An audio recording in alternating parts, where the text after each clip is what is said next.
Hello बच्चों, welcome to boom academy. आज हम लोग बच्चों जानकारी कलेक्ट करने वाले हैं रेनबो के बारे में।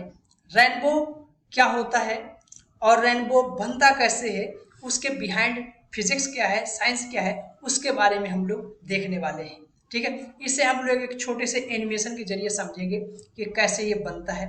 पहले मैं आप लोगों को दिखा देता हूँ कि रेनबो एक्चुअल में दिखता किस प्रकार है, नेचर में कैसा दिखता है। ठीक है, मेरे पास एक फोटो है, मैं आपको दिखाता हूँ। ये देखिए, कुछ इस प्रकार से रेनबो दिखता है। ये आपको एक सर्कुलर आर्क दिख रहा होगा जिसमें 7 कलर्स है। ठीक, ये 7 कलर्स में है। थोड़ी सी फोटो कम क्लियर है लेकिन ये 7 कलर्स में होता है। ठीक, मैंने खुद अपनी आंखों से भी देखा है। और जो लोग बाहर जाते हैं, पेड्स पे जाते हैं, वो लोगों ने भी देख रखा होगा इसे। और जो लोग घर में रहते हैं तो उनका क्या ही कहना। ठीक है, तो चलिए मैं आप लोगों को दिखाता हूँ ये कैसे बनता है नेचर में। ये तो रेनबो क्या है, रेनबो के बारे में अगर कोई पूछे तो रेनबो क्या है तो क्या बताओगे? ये एक नेचुरल फिनोमिना है जो नेचर में होता है। ठीक है, और ये होता कैसे है, उसकी बिहाइंड साइंस क्या है, साइंस को हम लोग एनिमेशन के जरिए से समझेंगे। ठीक है, सो चलिए मैं मूव ऑन करता हूँ, एनिमेशन की तरफ आपको लेके जाता हूँ। एक छोटा सा एनिमेशन जिसमें आपको क्लियरली समझ में आ जाए। ठीक है, यहाँ पर देखिए, ये हम लोगों को रेनबो फॉर्मेशन कैसे होता है इसके बारे में देखना है। देखिए ध्यान से सुनिए, ये जो ब्लैक लाइट आपको दिख रही है ना, ब्लैक लाइट रे, ये लाइट रे जो है ये सनलाइट को रिप्रेजेंट कर रही है। मीन सनलाइट यहाँ पर आ रही है। ये आपका angle of sun above horizon, horizon से सन का एंगल है वो दिखा रहा है कि एंगल इतना होगा। यहाँ पर 6 डिग्री है, मतलब 6 डिग्री एंगल है। इसे मैं घटा बढ़ा सकता हूँ, मेरे पर डिपेंड करता है। ठीक है, तो चलिए मैं इसे थोड़ी सी बढ़ा ले रहा हूँ, 7.2 कर ले रहा हूँ। स्प्रेड अमाउंट कलर कितने में स्प्रेड होगा इसके बारे में हम लोग यहाँ पर देख लेंगे। अपने से अरेंज नहीं कर सकते हैं कितना हमें रखना है। ठीक है, सो चलिए पहले मैं इसके बारे में बताता हूँ। ये जो आपको दिख रहा होगा ना एक सर्कल, ये सर्कल एक्चुअली में क्या है? ये सर्कल जो है वाटर ड्रॉप है। क्योंकि जब रेनी सीजन होता है ना, तो रेनी सीजन में बहुत सारे वाटर ड्रॉपलेट्स प्रेजेंट हो जाते हैं। और वो वाटर ड्रॉपलेट्स में जब सन लाइट ऐसे पड़ती है तो वो कुछ इस प्रकार से स्प्रेड होती है।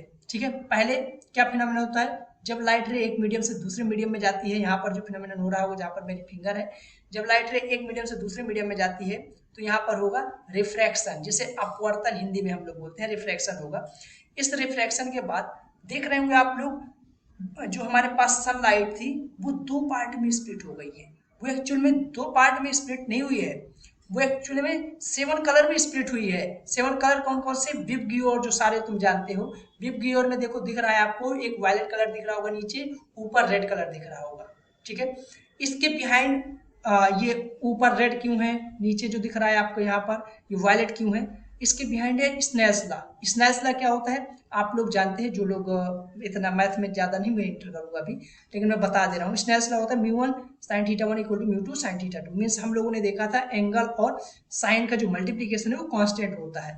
ठीक है, अगर ये आप यहाँ पर लगाओगे तो इसका मतलब पता चलेगा आपको कि जो एक यहाँ पर रेड है वो कम नॉर्मल की तरफ बेंड कर रही है और जो वायलेट है वो थोड़ी सी ज़्यादा नॉर्मल की तरफ बेंड कर रही है। इसका मतलब क्या है, इनका रिफ्रैक्टिव इंडेक्स में कुछ अंतर है। और वो रिफ्रैक्टिव इंडेक्स में जो रिलेशन आता है वो रिलेशन हम लोग जानते हैं कहाँ से कैसे आता है। मैंने आप लोगों को बताया है वो रिलेशन ऑलरेडी। क्या बताया हुआ है? काचीज फार्मूला। काचीज फार्मूला क्या होता है? Mu equal to mu not plus A upon lambda square. ये मैंने आप लोगों को बता रखा है। लैम्डा जो होता है वेवलेंथ होता है। ठीक, सो जिसका वेवलेंथ ज़्यादा, रेड का ज़्यादा, तो उसका रिफ्रैक्टिव इंडेक्स कम। अगर रिफ्रैक्टिव इंडेक्स कम होगा तो उसका जो एंगल होगा वो क्या होगा? ज़्यादा होगा। कहाँ से? परपेंडिकुलर नॉर्मल से। परपेंडिकुलर जो हम लोग यहाँ डालते हैं ना नॉर्मल, वो नॉर्मल से, तो इसीलिए रेड हमारा ज़्यादा है। जो लोग साइंस जानते हैं वो समझ गए होंगे। ज़्यादा मैथमेटिकली हो जाएगा अदरवाइज मैं बताऊंगा, लेकिन मैं बता नहीं रहा हूँ। जो लोग जानते हैं वो सारे समझ गए होंगे। ठीक, फिर इसके बाद यहाँ पर रिफ्रैक्शन का फिनोमेनन हो रहा है, अपवर्तन का। अपवर्तन के बाद यहाँ पर आपको ये 2 दिख रहे होंगे पॉइंट, एक रेड लाइट यहाँ पर इंसिडेंट कर रही है, एक वायलेट कलर की लाइट इंसिडेंट कर रही है। ठीक है, अब देखिए रेड कलर ऊपर और वायलेट कलर नीचे है, उसका वजह बता दिए, स्नेल्स लॉ है। ठीक है, रिफ्रैक्टिव इंडेक्स चेंज करता है वेवलेंथ के लिए, इस वजह से है। यहाँ पर ये मुड़ क्यों गई? मुड़ने का रीजन क्या है कि वैसा क्यों हुआ, मुड़ा क्यों? ये मुड़ने का जो रीजन है लाइट रे, ये है बेटा यहाँ पर टी आई आर हो रहा है एक्चुअल में। टी आई आर कैसे होता है? हमारा जो एंगल ऑफ इंसिडेंट होगा वो क्रिटिकल एंगल से ज़्यादा होगा, जो रिफ्रैक्शन जानते हैं, ठीक है। क्रिटिकल एंगल से ज़्यादा होगा तो लाइट क्या होगी, जो अपने मीडियम में जिसमें आ रही थी उसी मीडियम में रिटर्न हो जाएगी। मीन्स जो वाटर में थी तो वाटर में ही एक बार बेंडिंग ऑफ लाइट हो जाएगा, ठीक है, बेंड हो जाएगा। ये किसकी वजह से हुआ, TIR की वजह से हुआ। इसके बिहाइंड जो फार्मूला है वो सब नहीं बता रहा है, इतना समझ जाओ। TIR टोटल इंटरनल रिफ्लेक्शन जिसे हम लोग बोलते हैं, ठीक है। पूर्णांतिक परावर्तन हिंदी में बोलते हैं, यहाँ पर पूर्णांतिक परावर्तन हो गया। परावर्तन के बाद यहाँ पर आप लोगों को दिख रहा होगा ये लाइट रे फिर से पास बाहर निकल जाती है। बाहर निकलने का रीजन क्या होगा, इसका बाहर निकलने का रीजन यही होगा कि जो हमारा यहाँ पर नॉर्मल से एंगल बन रहा होगा वो क्रिटिकल एंगल से कहीं कम होगा, इसीलिए लाइट रे हमारी बाहर जा रही है। और ये आपको स्प्रेड दिख रहा है, स्प्रेड दिखा दे रहा हूँ मैं आपको कि स्प्रेड ये 7 कलर्स में कैसे स्प्रेड हो रहा है। ये 7 कलर्स में जो लाइट स्प्रेड होती है इसे हम लोग बोलते हैं डिस्पर्सन। क्या बोलते हैं, डिस्पर्सन, ठीक है। हिंदी में बोलते हैं वर्ण विक्षेपण। मीन्स जो हमारी व्हाइट लाइट है वो अपने जो इसके 7 कलर्स होते हैं जिसे हम लोग बोलते हैं कॉन्स्टिट्यूएंट कलर्स, उन कॉन्स्टिट्यूएंट कलर्स में ये ब्रेक हो जाता है, ठीक है। और ये बाद में हमें दिखाई देते हैं कलर्स, ठीक।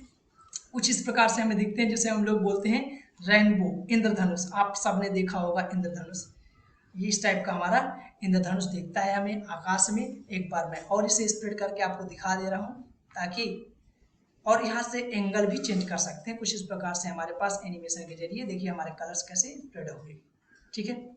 आई थिंक आप लोगों को ये मैं क्लियरली समझा चुका हूँ। यहाँ से एंगल में चेंज कर सकता हूँ, एंगल चेंज करने के बाद ये देखिए एक बार स्प्रेड कर देते हैं, ठीक है।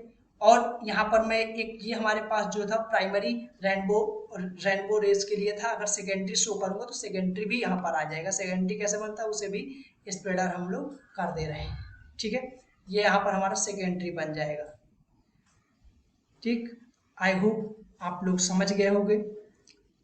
Thank you.